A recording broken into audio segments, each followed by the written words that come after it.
কিরে বেলাল, এটা কেমন জুলুম? কতদিন হলো তোমার কণ্ঠের আজান শুনি না। বেলাল রে, তোর কি মন চায় না আমি নবীর জিয়ারতে আসতে? বেলাল আয়, আমি নবীর জিয়ারতে আয় রে বেলাল আয়, কতদিন হলো তোমার কণ্ঠের আজান শুনি না। স্বপ্ন যখন নবীজি দেখাইছে, এ মুসলমান, হযরত বেলাল সুদূর সিরিয়ার দামেস্ক থেকে পাগলের মতো দৌড়াইলেন, পাগলের মতো ছুটে আসলেন। যখন মদিনাতে আসলেন তখন তাহাজ্জুদের সময় চলতেছিল। তাহাজ্জুদের সময় চলার সময় হযরত বেলাল রাদিয়াল্লাহু আনহু কাঠের জালি দিয়ে তখন রওজা শরীফ ঘিরে রাখা ছিল।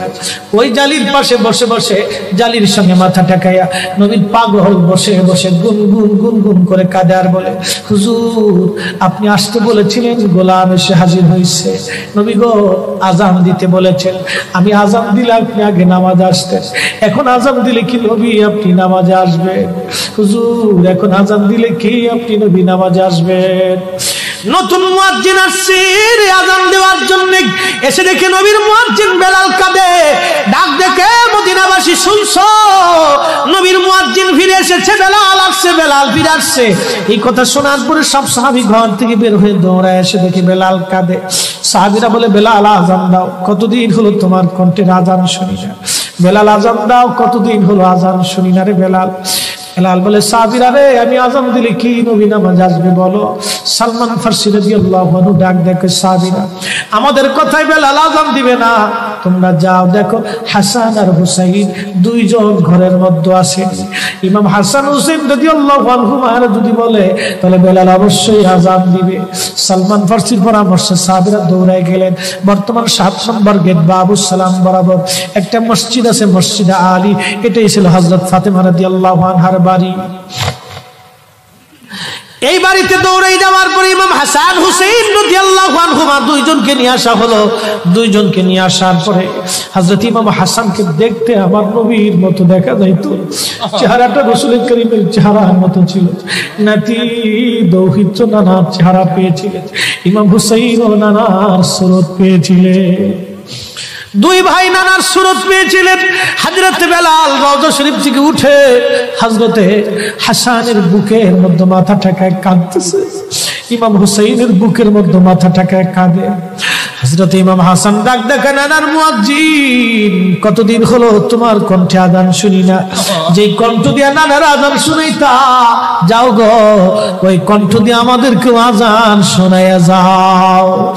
যখন হযরত বেলাল ইমাম হাসান এই কথা বললেন, হযরত বেলাল দৌড়ায় গেলেন। যেই বনু নাজ্জার গোত্রের মহিলা সাহাবীর ছাদের উপরে দাঁড়ায় বেলাল আজান দিত। আবু দাউদের 519 নম্বর হাদিসের মধ্যে আসছে, প্রত্যেক ফজরের নামাজের সুবহ সাদিকের আগে বেলাল দাঁড়াইতেন।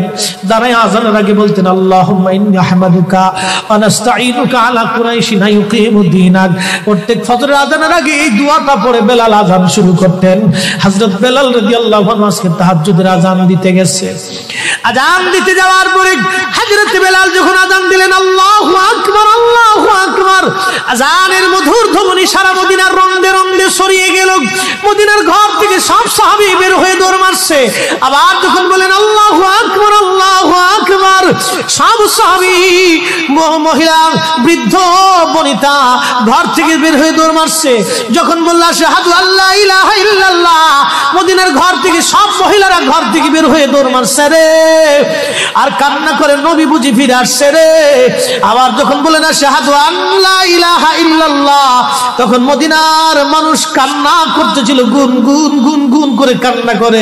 মদিনার ভিতরে আওয়াজ বের হয়ে গেল, নবী বুঝি আসছে রে, নবী বুঝি ফিরে আসছে রে, নবী বুঝি ফিরে আসছে রে, নবী বুঝি আসছে।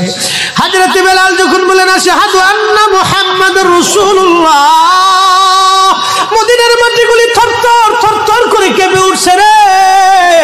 মদিনার মানুষের কান্না বেড়ে গেল। হযরত বেলাল অজ্ঞান হয়ে জমিনের মধ্যে পড়ে গেলেন, তিনি বেহুশ, নবীর আশিক বেহুশ হয়ে গেলেন।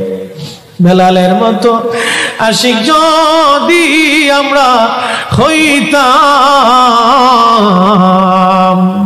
এ দুনিয়ায় নবীর দেখা পাইতাম, এ দুনিয়ায় নবীর দেখা পাইতাম।